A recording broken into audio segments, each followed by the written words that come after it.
함께하며 여러분의 내일을 응원합니다. 성공을 부르는 좋은 습관, 성공예감 이대호입니다.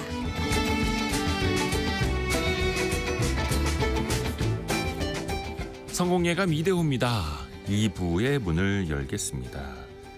10월 30일 수요일 오전 10시 5분 함께하고 계시고요. 경제상식 퀴즈의 정답은 도시락이었습니다. 도시락. 정말 도시락과 관련된 추억들 정말 많으신 것 같네요. 많이들 사연도 올려주셨는데요. 조군재님, 물가가 너무 올라서 집사람이 도시락 싸줘서 점심은 따뜻하고 사랑스러운 시간입니다. 이렇게 보내주셨는데 신혼이신가? 한 20년째 신혼이실 수도 있겠다. 1714님, 옛날에는 계란만 들어가도 좋은 도시락이었죠. 책가방에 책들은 김치국물로 물들기도 했고요. 라고 보내주셨고요. 송유성님, 고등학교 시절에는 1교시 끝나면 배가 고파서 이거 다 먹고 점심시간 때는 군내 매점에서 라면 꿀맛으로 먹었던 기억이 많이 나네요. 그렇죠? 왜 그렇게 한 2교시만 끝나면 도시락이 먹고 싶은지. 그리고 학교 다닐 때 가장 빨리 뛰었던 시간은 매점으로 달려가는 그런 시간이었었고요. 5445님은 내일 도시락 쌉니다. 3남매가 한날에 소풍을 가서 하루만 도시락을 싸면 됩니다. 럭키비키입니다. 또 긍정적이시네요.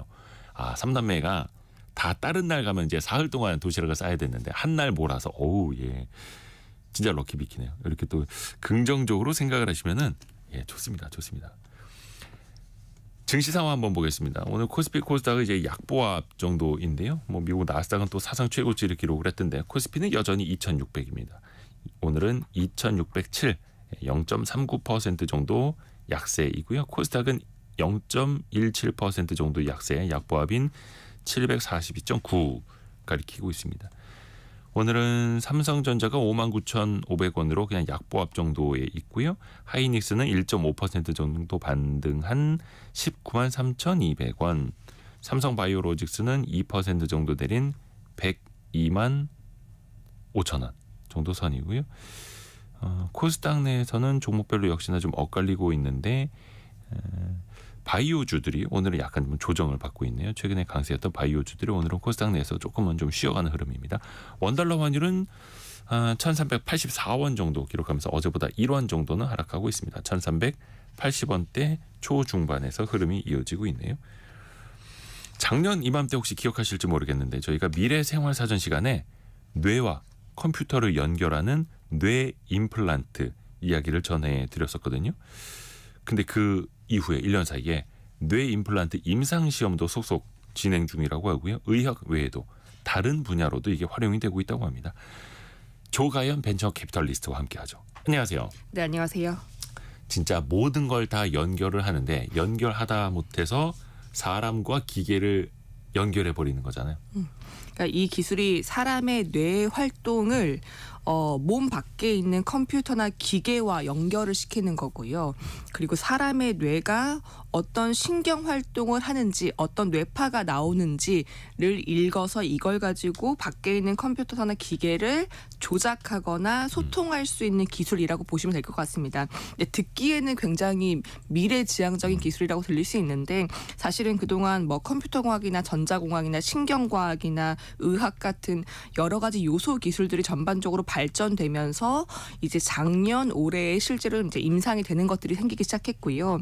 원래는 그 몸이 마비되어 있는 환자들에게 뇌파로 그 몸을 움직이게 할 수 있는 이런 의료용 용도 목적으로 개발이 됐다가 지금은 다양한 분야로 확장을 하고 있고 이 시간에 항상 얘기했던 그 일론 머스크라든지 오픈 AI의 그 샘 알트먼 CEO 같은 이런 혁신 주자들이 모두 관심을 많이 갖고 있는 분야여서 한번 알아두시면 좋을 것 같습니다. 신기합니다. 그러니까 이게 스마트워치 손목에 차는 그런 개념이 아니라 아예 내 살과 내 세포와 어떤 기기를 연결해 버린다는 거죠. 직접적으로. 이걸 어떻게 부르면 됩니까? 용어가 있습니까? 보통 BCI라고 많이 부르고요. 또 네. 한편에서는 BMI라고도 부릅니다. 그러니까 뇌 브레인과 컴퓨터 C를 연결한다 또는 뇌 브레인과 그 머신 기계를 연결한다라고 얘기를 많이 하고요.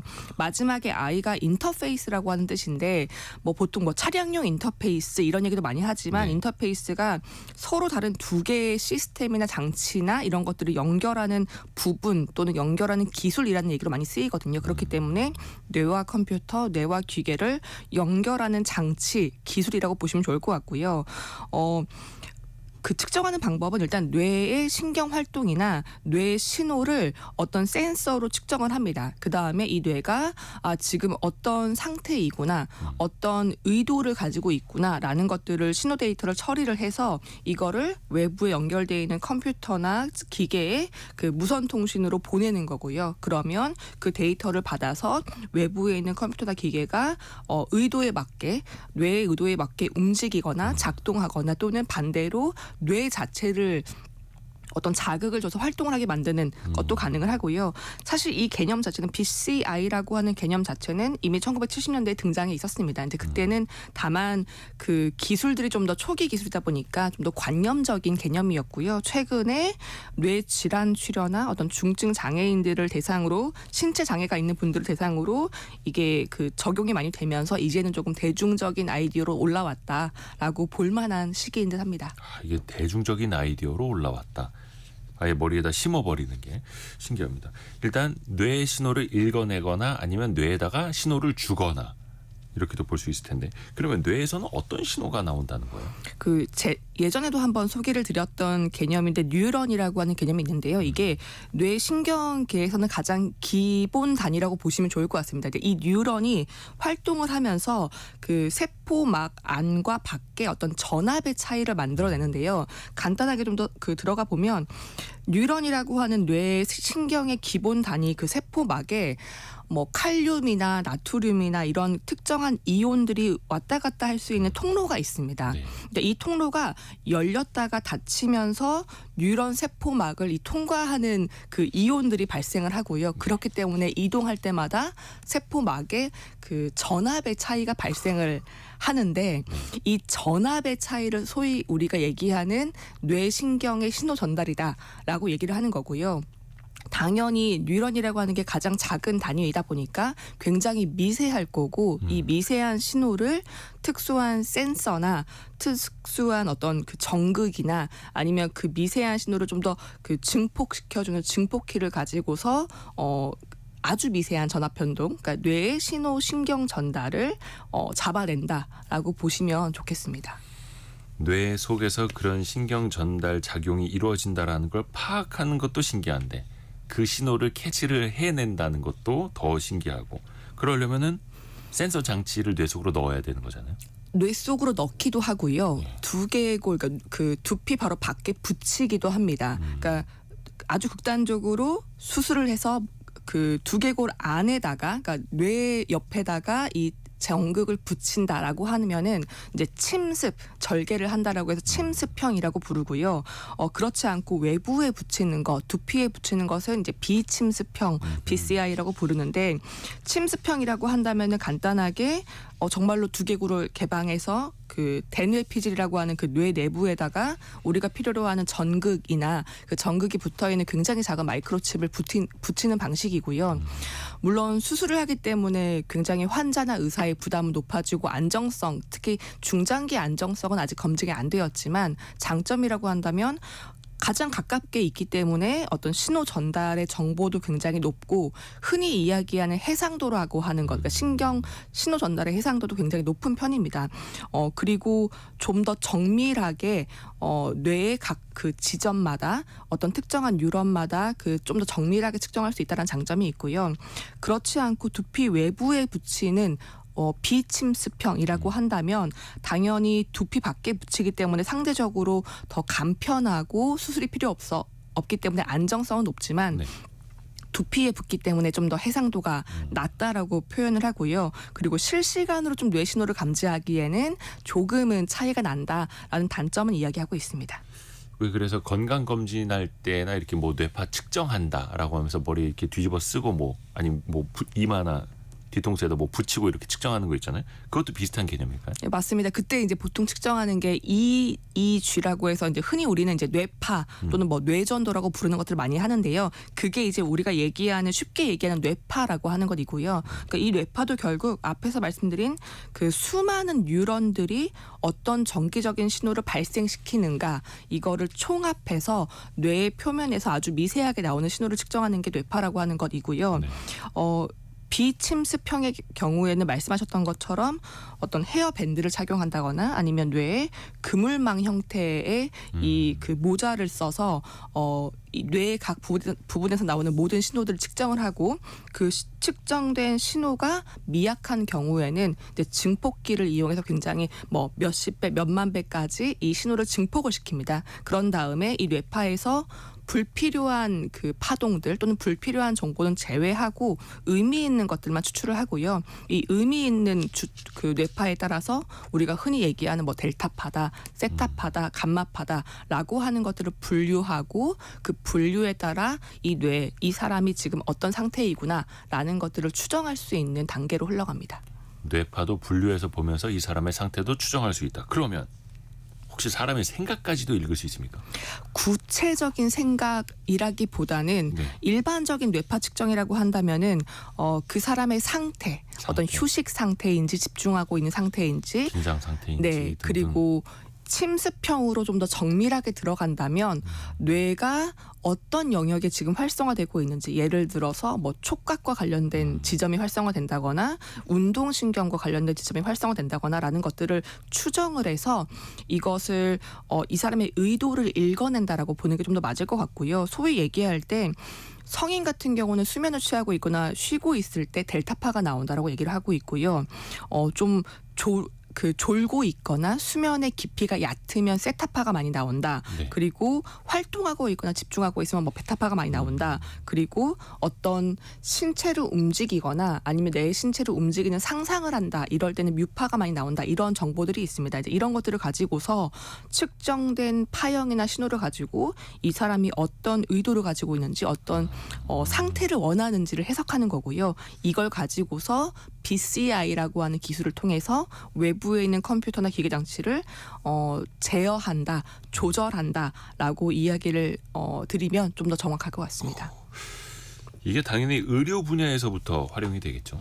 가장 많이 쓰였던 것이 의료 재활 이런 것들이고요. 아무래도 이제 생각이나 뇌의 그 작동은 정상적으로 하고 있지만 특정한 신체가 마비되어 있는 분들을 위해서 그 신체의 어떤 그 소실된 기능을 복원하거나 재활을 하는 데 많이 쓰였습니다. 네. 그래서 BCI를 가지고서 의사소통을 한다거나 내 신체에 붙어 있는 보철물, 뭐 예를 들어 의수나 인공 로봇 팔 이런 것들을 움직이는 기술로 많이 초반에 발전이 됐었었고요. 그 초반이에요? 예, 그러니까 그렇습니다. 뇌파로 내 손이 아닌 로봇팔을 움직이는 게. 그러니까 초반의 개념은 그런 방식으로 많이 개발이 됐었었고 이제는 그런 기술들은 뭐 연구단에서 많이 구현이 되고 있습니다. 그래서 내가 뭐 심지어 내가 말을 할 수 없고 쓸 수 없지만 나의 뇌파를 가지고서 특정한 좀 제한된 언어긴 하지만 제한된 단어를 적어내서 의사소통을 하는 것들도 좀 지원이 되고 있고요. 또 재활도 할 수 있습니다. 예를 들어 신경을 자극하거나 어떤 그 신경을 제어하는 그 근육들이 좀 없어진 경우에는 이 뇌의 어떤 특정 부분을 자극해서 이런 잃어버린 그 능력들을 좀 그 훈련시키기도 하고요. 그리고 특히 뭐 간질 같은 이런 질환을 앓고 있는 분들은 그 BCI, 그러니까 뇌랑 컴퓨터를 연결한 이 기술로 뇌전도나 뇌파를 그 지속적으로 측정을 합니다. 그래서 혹시나 이상 신호가 있을 때 좀 사전에 감지를 해서 경고 신호를 보낼 수도 있고요. 뭐 어떤 강박장애나 조울증이 있는 분들, 특히 이제 그게 심하신 분들 같은 경우에는 모니터링을 하거나 관리하는 데에도 적용할 수 있도록 연구가 되고 있습니다. 그리고 뭐 심지어 일반인 같은 경우에도 특정한 문제는 없지만 어떤 그 스트레스 정도를 감지한다거나 집중력 같은 것들을 강화할 수 있는 용도로 활용될 수 있는 가능성은 있는 기술입니다. 무궁무진합니다. 그리고 이걸 이제 대표하는 글로벌 기업이 있죠. 일론 머스크가 이끄는 뉴럴링크를 빼놓고 얘기할 수가 없어요, 사실. 뉴럴링크는 아마도 이제는 많은 분들이 들어보셨을 네. 것 같고 이 코너에서도 이미 작년에 이맘때쯤 소개를 했었었는데요. 회사 자체는 2016년도에 일론 머스크와 약 7명 정도의 과학자, 엔지니어들이 공동으로 창업한 뇌 신경과학, 특히 BCI 기술에 전문되어 있는 그 회사이고요. 작년에 저희가 소개했을 때 미국 FDA에서 뇌와 컴퓨터 칩 분야에서는 최초로 사람에게 적용 가능한 임상시험 허가를 받았었습니다. 그리고 그때 일론 머스크가 사지마비 환자 또는 근육마비 환자를 대상으로 환자를 모집하겠다라고 밝혔던 게 지금으로부터 1년 전입니다. 그러면은 이게 뉴럴링크의 핵심 기술이 뇌 임플란트, 그러니까 뇌에다가 직접적으로 칩을 심는 거였잖아요. 이게 영상을 찾아보시면 이 개념도 유튜브가 좀 많이 네. 있는데요. 링크라고 하는 칩이고요. 두개골을 절개를 해서 두피에 붙이는 방식의 칩입니다. 그런데 이게 하나의 칩이 아니라 되게 이렇게 뭉쳐 있는 그물망 같은 형태의 인데요. 그 그물망 각 포인트, 각 지점마다 굉장히 많은 무수한 그 마이크로칩이 붙어 있습니다. 그래서 두개골의 구멍을 내서 이 그물망 형태의 그 칩을 집어넣으면 그 뇌 안에서 이 그물망이 펴지면서 두뇌 그 두피 피지를 이렇게 감싸는 방식이고요. 마치 그 스마트폰 안에 들어가는 FP10이라는 아주 얇은 기판, 맞습니다. 거기에다가 칩 여러 개 붙여서 부품으로 쓰듯이 그게 말랑거리는 형태로 두피 그 필름 두개골을 같은 감싼다. 기판. 라고 보시면 좋을 것 같고. 그거를 뇌에다가 넣어서 붙인다. 네, 사이즈를 보면 하나의 그 칩 크기가 한 2cm 정도 크기가 안 된다라고 얘기를 하고 있고요. 그 너비가요? 그러니까 그 칩 하나의 그 가로 세로 길이가 2.3mm, 8mm 이 정도이고요. 그리고 두께 같은 경우도 한 8mm 정도이니까 엄청 굉장히 얇은 칩이고, 그리고 머리 그 칩마다 사람의 머리카락보다 훨씬 얇은 1000개 정도의 미세 전극들이 실처럼 이렇게 붙어 있습니다. 그래서 이 실들이, 그러니까 실 같은 이 미세 전극이 뇌 속에 있는 개별 뉴런들의 활동과 신호를 포착하는 방식이고요. 바늘처럼 이제 찌르고 들어가서 포착해내는. 네, 당연히 그 몸에 넣어도 안정성이 있을 만한 이런 그 케이스들에 밀봉되어 있고, 또 무선으로 데이터를 송수신하고 심지어 무선으로 충전할 수 있는 기술까지 적용되어 있다라고 알려져 있습니다. 근데 그것도 김정남님, 두개골의 칩이라니 무섭네요. 근데 두개골이 아니라 두개골을 열고 뇌에다가 직접 대뇌 피질이 있는 곳에다가 붙인다는 거잖아요. 예. 아니 그러면 머리카락보다도 그 얇다는 그런 일종의 바늘 같은 것들을 뇌에다가 꽂아야 되는 건데 그게 어떻게 이루어지는 겁니까? 그래서 뉴럴링크가 개발한 또 다른 기술 중에 하나가 이제 로봇 수술이고요. 네. 그러니까 그러니까 인간의 손으로 만지거나 다루기 어려울 정도로 굉장히 미세한 칩이기 때문에 완전하게 자동화가 될 수 있도록 설계한 그 수술 로봇을 가지고 있고요. 그래서 그 머리 두개골에 최소 크기의 구멍을 뚫어서 지금 알려져 있기로는 1분에 최대 192개 정도의 칩을 붙일 수 있다라고 이야기를 하고 있고, 1분당. 예.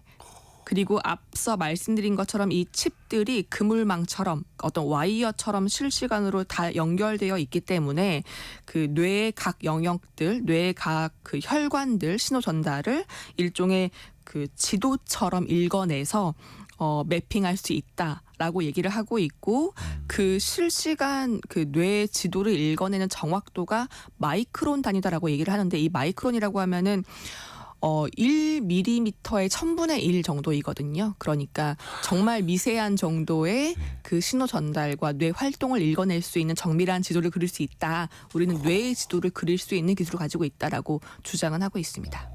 근데 뇌에다가 그 칩을 심는 것도 우리 뭐 옛날 괴기스러운 영화에서 보듯이 이제 두개골을 여는 게 아니라 작은 구멍을 내서 쏙 집어넣는 그런 형태이고요.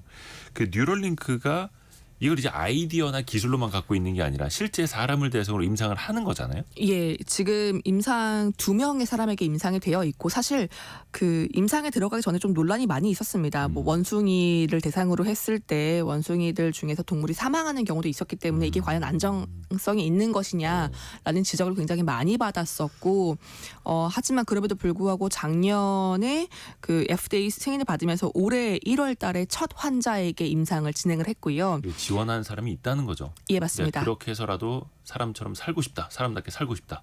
알려지기로는 29살의 그 환자인데 다이빙 사고로 어깨 아래 부분을 움직일 수 없는 이제 사지가 마비되어 있는 환자이고 올해 1월에 처음으로 이 뇌 삽입형 장치를 삽입을 했는데 수술하고 일주일 만에 생각만으로 컴퓨터와 연결되어 있는 커서를 움직일 수 있었고 그리고 올해 5월에 공개한 내용으로는 그 환자가 생각만으로 컴퓨터 마우스를 움직여서 흔히 이야기하는 이런 뭐 체스 게임이나 뭐 음악 그 재생이나 또는 이 인터넷 검색을 해서 뭐 언어를 배웠다, 학습을 했다 이런 것들을 그 블로그에 보고하기도 했고요. 그리고 올해 8월에는 두 번째 또 환자에게 이식이 됐습니다. 두 번째 환자 같은 경우는 척추가 손상되어 있는 환자이고 동시에 이 환자도 이식받은 다음에 그 생각만으로 컴퓨터 마우스 그리고 키보드를 함께 움직여서 뭐 게임을 한다거나 그 소위 얘기하는 1인칭 이런 총쏘기 게임 이런 것들을 했다라는 그 보도를 한 바는 있습니다. 참고로 이 영상이 너튜브에 올라가 있습니다. 우리 언론도 가서 인터뷰를 했더라고요. 보니까 스마트폰을 그 사람 뇌에 어떤 칩이 있는 부위에 이렇게 갖다 대서 이거를 우리 교통카드 찍고 전철 타듯이 딱 갖다 대고 링크를 시켜가지고 어떤 시스템이 이제 작동을 시작하고 친구랑 같이 체스 게임을 하고 근데 체스 게임은 혼자 이제 생각만으로 말을 움직이기도 하고 진짜 신기합니다. 이게 또 현실입니다. 근데 그 임상 과정에서 어떤 문제는 없었을까요? 알려지기로는 올해 이제 1월에 처음으로 이식받은 환자에게서 설치된 칩 전극들이 일부 사라지는 문제, 소실되는 문제가 발생을 했었습니다. 앞서 말씀드렸던 것처럼 이 칩에는 머리카락보다 얇은 1000개 이상의 미세 전극이 이렇게 실처럼 달려 있는데요. 첫 번째 환자 뇌에 이식된 미세 전극들 중에서 거의 한 80%가 사라졌다라는 이야기가 나왔고 뭐 녹아버렸든 뭐 닳았든. 네네. 두 번째 환자 같은 경우도 절반 정도의 미세 전극이 좀 없어졌더라라는 얘기를 했는데요. 그 뉴럴링크 회사 측에서 밝혔던 보도 자료를 보면 수술할 때 이 삽입하는 깊이를 좀 조절을 하고 그리고 소실되더라도 일부 전극이 없어지더라도 뇌의 신경 신호를 읽어내는 알고리즘, 디코딩 알고리즘을 좀 더 개선하겠다라고 얘기를 했고요. 아직까지 안정성에는 문제가 없기 때문에 원래 맨 처음에 임상시험을 개시할 때 목표로 했던 11명이라고 하는 최종 환자 수는 달성하겠다라고 아직까지는 밝히고 있습니다. 11명 실제로 임상을 다 완수하겠다라는 거고 아까 잠깐 디코딩이라는 이야기를 해주셨어요. 디코딩 알고리즘을 개선하겠다. 뭔가 풀어낸다는 뜻입니까? 어떤 의미예요? 그러니까 디코딩이라고 하는 게 원래 어떤 뭐 암호화되어 있는 정보 또는 압축되어 있는 데이터 같은 것들을 바꿔서 우리가 이해할 수 있는 방식으로 또는 원래 상태로 복원하는 기술이 보통 디코딩 기술인데요. 이 BCI 즉 뇌 컴퓨터 인터페이스 기술 분야에서 디코딩이라고 하는 것은 뇌에서 우리가 측정해낸 그 신경신호 전달 그 패턴이나 이런 그 뇌파들을 해석해서 원래 사용자가 지금 생각하고 있는 의도 또는 지금 사용자가 뇌에서 생각하고 있는 명령 같은 것들을 읽어내는 방식이 디코딩이라고 하는 기술로 불리고 있고요. 사실 앞서 말씀드린 것처럼 그냥 뇌파를 측정하면 파동이나 패턴만 보이는 것입니다. 그런데 그 파동과 패턴에서 뇌나 사람의 의도나 생각을 유의미하게 뽑아내는 기술이 디코딩이고요. 이 디코딩 기술을 가지고서 신체 마비 환자가 앞서 말씀드린 것처럼 뉴럴링크에서 컴퓨터 커서를 움직인다거나 아니면 내 로봇팔이나 의수를 제어한다거나 내가 말은 할 수 없지만 내 뇌의 생각을 디코딩해서 어떤 문자나 음성을 생성시키는 것들 이런 게 모두 다 디코딩으로 가능한 영역이고요. 뉴럴링크 같은 경우는 이제 앞서 얘기한 것처럼 우리가 심어놓은 미세 전극 수는 좀 일부 부족하지만 이 디코딩이라고 하는 읽어내는 기술에 뭐 AI라든지 이런 기법을 활용해서 어떤 정확도를 좀 더 높이고 속도도 높이겠다라고 하는 그 주장을 하고 있습니다. 야, 신기합니다. 예전에 그 독심술이라는 게 막 책이나 영화 이런 데 나오기도 했었는데 4079님 오래전에 미드 엑스파일이나 베르나르 베르베르의 뇌라는 책에 이미 아이디어는 나왔던 거예요. 근데 그걸 이제 현실화하고 있다는 게 놀라운 거죠. 그러니까 궁극적으로 소통이 될 수 있게 하는 이제 디코딩 이야기를 해주셨는데 그러면 디코딩을 잘해야 컴퓨터나 기계가 사람이 의도한 대로 잘 움직일 수 있다 이거잖아요. 패턴을 최대한 전송되는 데이터가 소실되지 않게 잘 정확하게. 추출하고 그리고 그 가져온 패턴을 원래의 의도나 목적대로 읽어내야지 사실 정확한 거잖아요. 나는 A라고 하는 움직임을 하고 싶어라고 하는데 전혀 다른 부분을 가져오면 안 되니까. 그렇죠. 네, 엄지손가락 움직이려고 했는데 새끼손가락이 펴지고 이러면 안 되니까. 네, 디코딩을 잘 해야 되는 거고요. 사실 이 디코딩 기술이 꽤 많이 높아져 있긴 합니다. 원래 초반 기술보다 많이 나아졌는데 미국의 한 연구팀 같은 경우는 이 디코딩 기술을 굉장히 고도화시켜서 사지마비 환자가 내가 원하는 손의 움직임을 의도대로 한 95% 이상 정확도를 높여서 재현하는 방식을 이미 좀 구현을 했고요. 프랑스 같은 경우도 한 연구진이 이 디코딩 알고리즘을 고도화시켜서 뇌가 원하는 의도대로 손가락과 손의 3차원 움직임을 그대로 구현을 했고 심지어 이 다음 단계에는 뭘 하고 싶어라고 하는 예측까지 뇌의 패턴을 읽어서 그 다음 단계 하고 싶은 그 손의 움직임을 예측하는 것까지 구현해내는 방법도 연구 개발이 된 적은 있습니다. 예측까지요? 그러니까 내가 엄지손가락 폈고 검지손가락 폈는데 그 다음에 중지를 펼 거야까지 예측을 하는 거예요. 네네, 그런 알고리즘까지는 그 불편함이 없을 정도의 정확도까지 구현했다라는 논문들은 나와 있습니다. 그러면 아까도 제가 생각까지도 읽어낼 수 있는 거냐 이런 질문도 드렸었는데 그러면은 무슨 생각을 하는지도 마음의 소리로 읽을 수 있다 이런 겁니까? 저 사람이 뭘 예측할 거야 이런 것까지? 뭐 좀 더 공격적으로 말하면 저 사람이 지금 뭘 예측할 거야라기보다는 저 사람이 지금 무슨 말을 하고 싶어까지는 좀 마음의 소리를 읽을 수 있다라고 볼 수 있겠는데요. 저 사람이 올해 진짜 지금 짜장면 먹고 싶어하는 건지 피자 시키고 싶은 건지.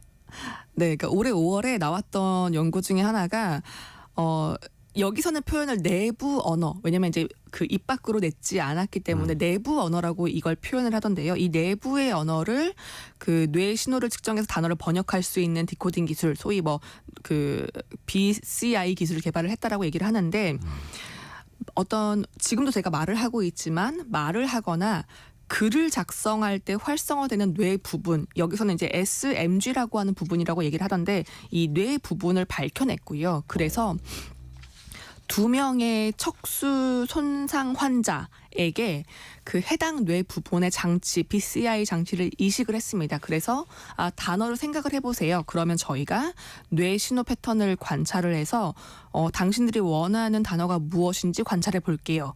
라는 연구를 했고요.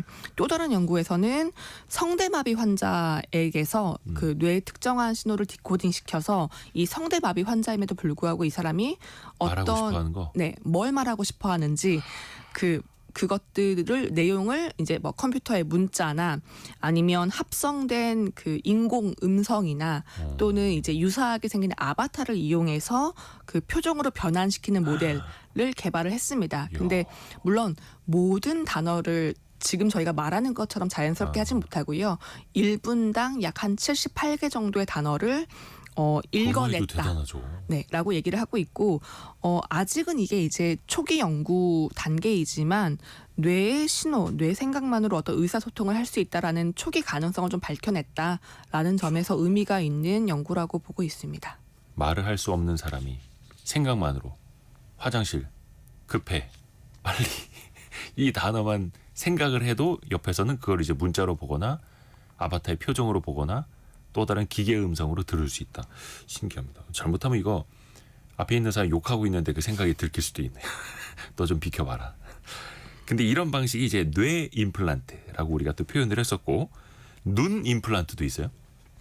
뉴럴링크가 개발하고 있는 것 중에 하나가 이제 시력을 복원할 수 있는 뇌 삽입 칩 이게 물론 뇌에 넣기 때문에 뇌 임플란트이긴 한데 시력과 관련되어 있어서 이제 뭐 일부 언론에서는 이제 눈 임플란트라고 부르기도 하던데요. 그 칩 이름은 그 블라인드 사이트라고 하는 이름이고요. 네. 이게 뇌 안에 시각과 관련되어 있는 피질을 직접 자극해서 시력을 복원할 수 있는 뇌 컴퓨터 연결 기술입니다. 그러니까 예를 들어서 눈이 없거나 시신경이 완전히 손상되어 있어도 뇌만 정상적으로 작동한다면 가능하다라는 이제 접근법이고요.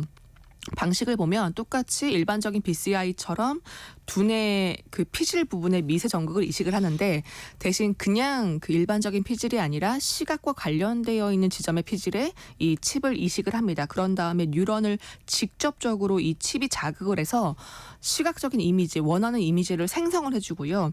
그렇게 하면은 눈과 시신경이 손상되어 있더라도 직접적으로 이 칩이 뇌 그 시각과 관련된 뉴런에 시각적인 정보를 전달할 수 있다라는 개념인데 이게 물론 지금은 극초기 연구개발 단계이고 그 해상도도 굉장히 낮은 픽셀이라고 알려져 있습니다. 그럼에도 불구하고 올해 9월에 FDA에서 뭐 혁신적인 기기다라고는 지정이 되어 있고 아직 뭐 기술 입증이나 임상은 아직은 조금 요원한 상태이고요. 이게 아니라 눈 망막 아래에 직접 임플란트 칩을 넣는 접근법은 상당히 좀 더 많이 나와 있습니다. 이것은 당연히 이제 시신경이 존재를 해야 되는 기술이고요. 왜냐하면 뇌가 아니기 때문에요. 그 여러 연구진들이 개발하고 있고 여러 스타트업들과 벤처들이 이미 나와 있는 기술이고요. 이 기술은 다만 뉴럴링크는 눈이나 시신경이 없어도 뇌만 정상적으로 자극한다면은 그 시각 관련된 부위를 자극해서 이미지를 펼칠 수 있다라는 걸 얘기하고 있고요. 또 다른 연구진 중에 하나는 로봇 팔을 사지마비 환자에게 그 설치를 해서 감각과 관련되어 있는 뇌 부분을 칩이 자극을 해줍니다. 그러면 사지마비이기 때문에 촉각이나 이런 것들을 느낄 수 없지만 뇌의 촉각 관련된 부분을 자극해서 마치 내가 어떤 것을 잡는 것과 같은 촉각 느낌을 재현해주는 그 보통 이걸 이제 양방향 BCI 또는 양방향 BMI라고 부르는데 그런 기술들도 연구실 수준에서는 개발이 되고 있긴 합니다. 로봇 팔로 사과를 잡았는데 뇌에서는 이게 사과 느낌. 매끈매끈 이렇게 느낄 수 있다. 그러니까 어쨌든 촉각 그 소실된 촉각이라고 하는 신경을 비슷하게 구현시켜주는 자극이라고 보는 게 맞을 것 같습니다. 와 신기하다. 그러니까 이제 안구를 이식해버리는 방법도 있고 근데 안구나 시신경조차 없을 때 그냥 뇌에다가 신호를 줘서 앞에 뭐가 있다라는 신호를 줄 수도 있고 그러니까 저도 뇌과학 책에서 읽었는데 진짜 시각장애인한테 특정 신호를 줬을 때 마치 보이는 것 같은 윤곽이 나타난다 하더라고요. 시각장애인에게. 그 해상도가 굉장히 낮긴 그렇죠. 합니다. 근데 해상도는 떨어지더라도 이 앞에 문턱, 이 앞에 계단처럼 오르막 이런 것만 시각장애인이 느낄 수만 있어도 굉장히 크게 도움될 것 같은데요. 오늘 신기하다는 얘기를 정말 많이 하게 되네요. 그러면은 이게 눈 임플란트라는 것도 이야기를 했고 적용할 수 있는 신체 부위가 더 많아지지 않을까요? 더 다양해지지 않을까요? 그러니까 스위스 로잔 연방 공과대가 이 BCI 분야에서 나름 선두 연구 그룹 중에 하나인데 여기는 이제 뇌와 척수를 연구해서 그 척수 스파인이라고 하는 단어를 써서 이제 BSI라고 부르더라고요. 이제 BSI라고 하는 기술을 가져왔는데 당연히 여기도 뇌신경 신호를 해석하고 척수의 전기 자극을 전달해서 마비되어 있는 신체 척수의 움직임을 복원하는 기술을 개발하고 있고요. 유사하게 그 두뇌 피질 표면에 칩을 이식을 하고 환자의 척수에 이 로잔 연방공과대에서 하는 방식은 16개의 전극이 붙어 있는 척수 자극용 이제 임플란트를 이식을 합니다. 예. 그런 다음에 당연히 뭐 인공지능 기술도 쓰고 디코딩 기술도 써서 뇌가 실시간으로 어떤 움직임을 하고 싶은지 그 의도를 해석을 하고요. 그리고 그 해석된 의도에 맞게 척수에 그 붙어 있는 그 장치를 움직이는 겁니다. 그래서 척수가 신경이 마비되어 있더라도 움직일 수 있도록 하는 방식을 하고 있고 동시에 실시간으로 이 정보의 상호 전달을 피드백을 해서 정확도를 높이고 있는 기술을 개발을 하고 있다라고 얘기를 하고 있고요. 여기가 작년에 실제로 사람 환자에게 적용을 했는데 네.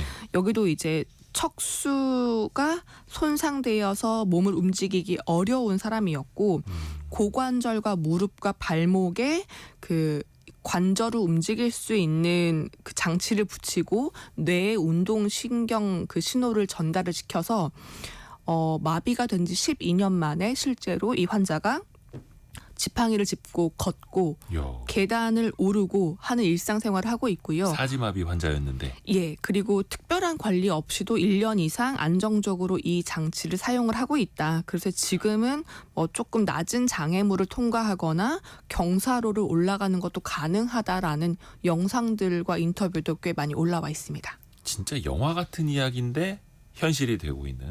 이게 앞으로 한 1, 20년 후에는 또 어떻게 우리 삶을 많이 변화하고 있을지 기대가 됩니다. 뇌하고 컴퓨터, 뇌하고 기계를 또 연결해버리고 움직일 수 없었던 신체를 또 움직여주고. 근데 이게 의료 영역에서만 쓰일까요? 더 넓은 분야로도 쓰일 것 같은데. 물론 이제 침습형, 즉 두피 두 뇌에 직접 붙이는 방식은 사실은 의료나 재활이 아니면 사실 시도하기 어려운 영역이긴 하고요. 일반적으로 불리는 뭐 헬멧이나 헤어밴드나 헤어셋 같은 형태의 비수술이 없는 비침습적 그 BCI 기술 같은 경우는 상상해 본다면 이게 교육이나 게임이나 일상생활에도 쓰일 수 있습니다. 교육 같은 경우는 학습자의 뇌파를 파악해서 이 강의에 집중하고 있는지도 볼 수 있고요. 무섭네요. 네, 강의의 난이도가 너무 어려운가? 그렇다면 강의 콘텐츠나 난이도를 바꿀 수도 있고요. 게임 같은 경우는 게임 속 캐릭터를 조작하는 방식이나 뭐 AR, VR 같은 이런 그 가상현실 게임기 조작도 뇌파로 할 수 있을 것 같고요. 그리고 뭐 국방 같은 경우에도 사실은 어떤 의사소통이나 장치를 움직이는데 뇌파를 이용해 볼 수 있다라고 하는 어떤 초기 개념들이 그 등장해 있고 각각 초기 단계이지만 연구 개발을 진행을 하는 것으로는 알려져 있습니다.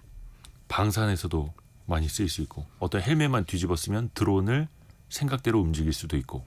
그렇죠. 사실 그 미 국방 고등 연구 계획국 여기가 다르파라고 불리는 곳인데 여기서는 알려지기로는 이런 프로젝트를 뭐 해봤다라는 것들은 좀 보도 자료가 나와 있더라고요. 실제로 이제 그 특정 작전 중에 기억력을 강화시키는 뇌 임플란트 연구를 한다거나 또는 이제 부상을 당한 병사를 위해서 감각 피드백이 가능한 이런 BCI용 그 인공 팔을 개발을 하는 것들도 있고요.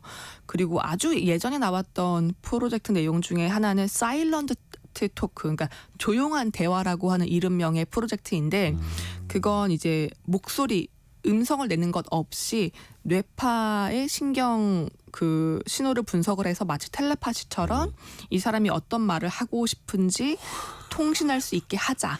서로 뇌파를 주고받아서 그게 진짜 텔레파시잖아요.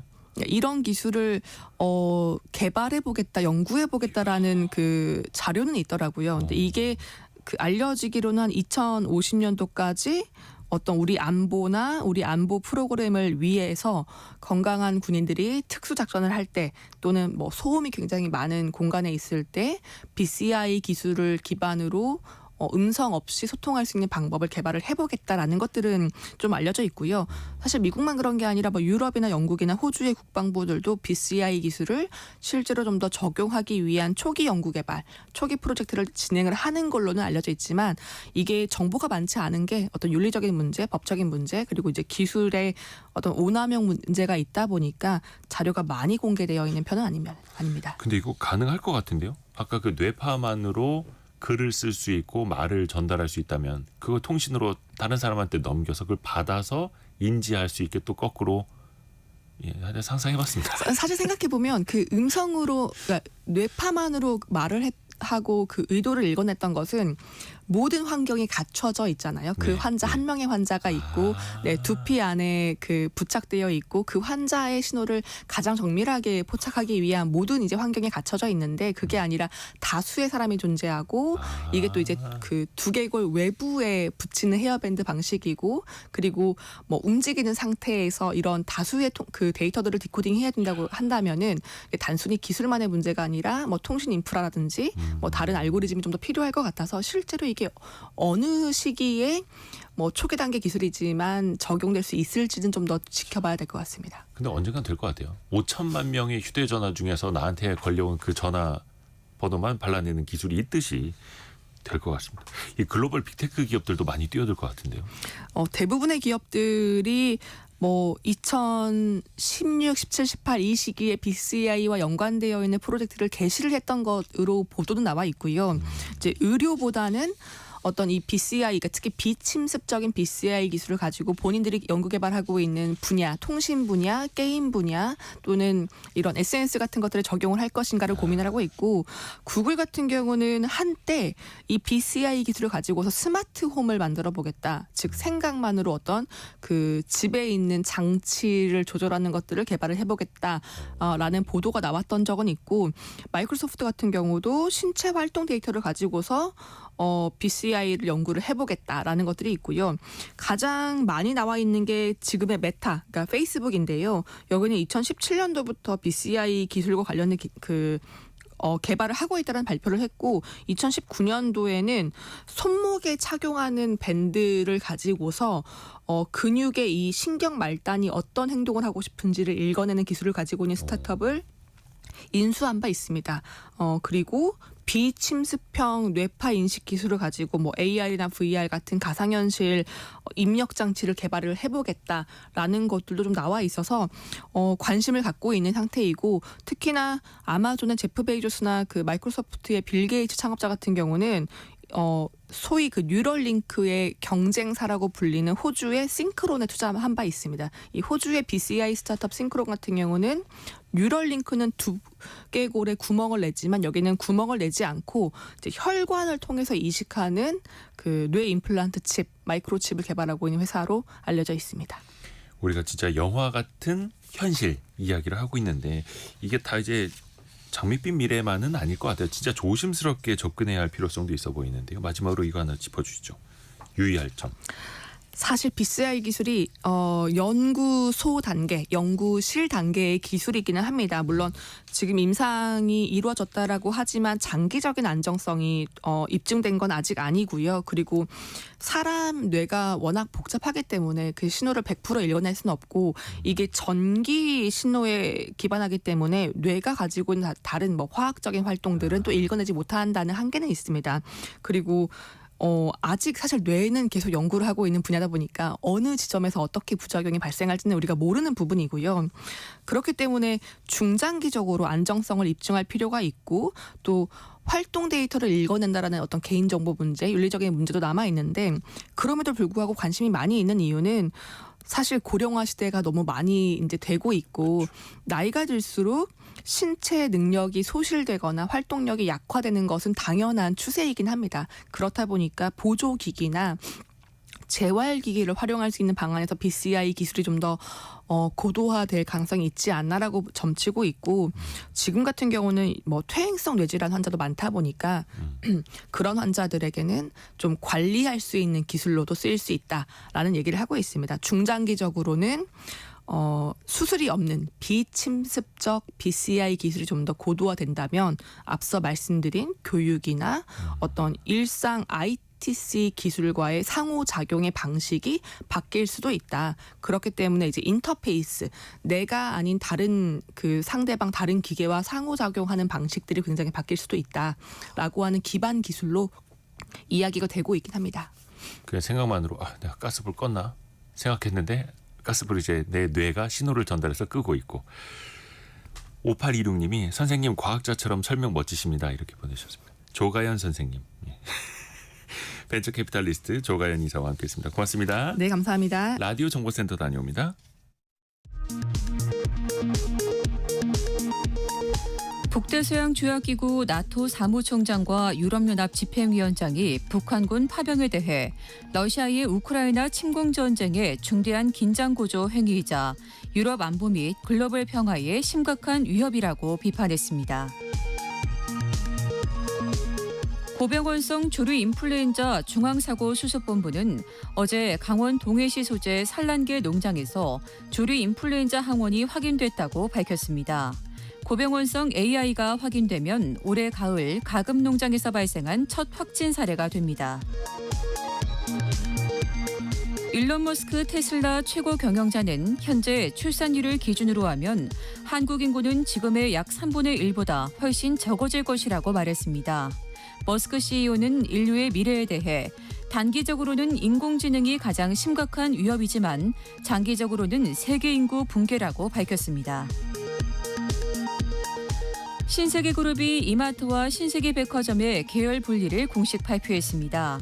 신세계그룹은 정유경 총괄 사장이 신세계 회장으로 승진했다고 밝혔습니다. 지금까지 라디오 정보센터 뉴스 정한나였습니다.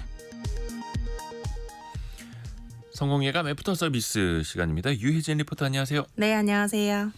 첫 번째 질문은요. 네, 어제 퀴즈 정답이 상표권이었는데요. 7588님, 상품의 소유권은 돈을 지불한 소비자에게 있는데 리폼이 왜 상표권 침해가 될까요? 하셨고요. 네. 정윤원님, 자기가 산 가방을 고쳐 쓰는 게 왜 문제가 되나요? 월권 아닌가요? 하고 의견 보내주셨습니다. 네, 본인이 산 걸 본인이 집에서 본인이 네. 수선했다가 문제가 되는 게 아니고요. 이번 케이스는 한 리폼 업자가 2017년부터 21년 사이에 고객이 건네준 루이비통 가방의 원단을 이용을 해서 네. 그거를 다른 가방, 지갑으로 제작을 했고 하나당 10만 원에서 70만 원 정도의 돈을 받았다고 합니다. 네. 그래서 그걸 법원에서 상표권 침해다. 이렇게 1심과 2심이 판단을 했다라는 거고요. 일단은 이 리폼 제품이 상품에 해당되는지를 살펴봐야 하는데 네. 리폼된 제품도 중고품 거래 시장에서 고가에 판매가 되고 있으니 네. 상품으로 볼 수 있고 그래서 상표권을 침해했다라고 볼 수 있을 테고요. 그래서 일반인들에게 이게 허락 없이 상표로 이제 사용한 거기 때문에 네. 상표권을 또 오인할 수 있게 할 수 있다라는 그런 판단도 나온 거죠. 다음 질문도 들어볼까요? 네, 6027님. 이대호 기자의 이름으로 야구용품을 팔면 문제가 되나요? 하고 문자를 보내주셨습니다. 유명인의 이름으로 상표 등록이 가능하냐 이런 질문이신 것 같은데요. 본인이 아니라면 등록이 어렵다고 보시면 됩니다. 상표법 제34조 제1항 제6호에 따르면 타인의 저명한 성명을 포함하는 상표는 등록을 받을 수 없도록 돼 있기 때문입니다.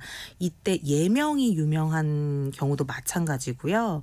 유명인의 승낙을 얻었거나 유명인 본인이거나 이런 경우에는 등록을 할 수 있고 만약에 성을 다르게 하거나 성을 제외하고 이름만 출원한다면 등록이 또 가능할 수도 있다고 합니다. 그죠, 뭐 대호 야구, 네. 대호 공업사 뭐 이런 네. 것들 많죠. 이렇게 참신한 질문을 주셔도 저희가 또 성의 있게 답변을 해드립니다. 유혜진 리포터 고맙습니다. 감사합니다. 상공예감 이대호입니다. 10월 30일 수요일 순서 모두 마무리할 시간이고요. 내일 10월 31일 또 10월의 마지막 날 또 좋은 소식 많이 갖고 돌아오겠습니다. 성공예감은 오늘도 여러분을 응원합니다.